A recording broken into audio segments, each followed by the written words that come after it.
From a software development point of view, I had a really productive day yesterday. It was freaking awesome. And part of it was that I rediscovered some of the music that I used to listen to when I was programming many years ago, and probably my most productive period. Made a huge difference. I remember being utterly sick of those songs, but I would play them and they would trigger, that really cool state. And today I'd like to talk about really cool states.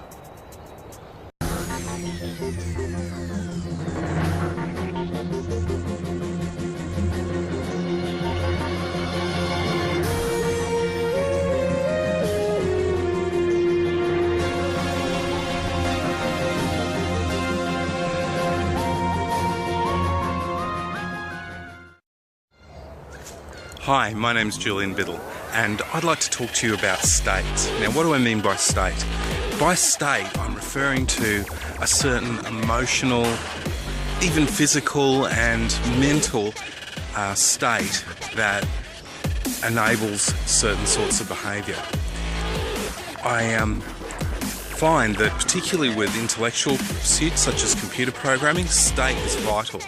Another way of thinking of it, I suppose, is mindset. And we can try and force mindsets, we can try and force particular states upon ourselves, but I know from experience it doesn't work. For example, when you're driving a car, you do have to be in a certain mental state.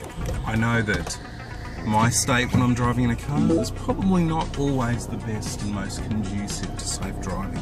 That's because I tend to try and think of other things at the same time, which is really silly because I'm not that effective.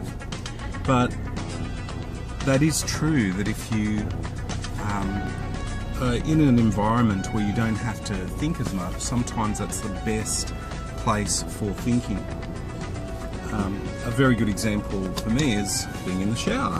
When you're in the shower, I never play music or anything like that, because when I'm in the shower I come up with my best ideas, and I think it's because you have that kind of mental space. I guess the shower is one of the few places that electronic devices or books can't be, and so it's I still retain that as sacred, but I know that others don't. I know that other people will play music when they're in the shower, they'll play music when they're not, they'll entertain themselves constantly, and we don't want to talk about toilets and Facebook, do we?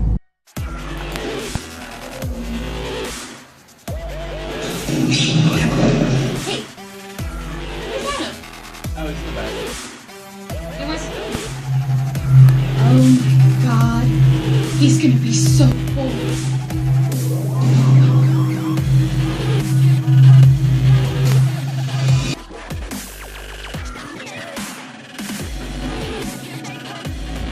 Anyway, this is just my long way of saying that I've finally come to terms with programming in Lua.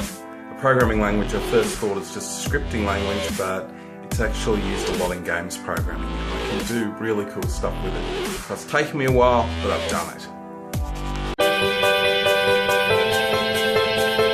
So Lua is named after one of the languages that it descended from, and that language's name is Sol, which is the Spanish word for sun. So they thought for Lua, the new version of their language, they would call it Lua, which means moon in Spanish.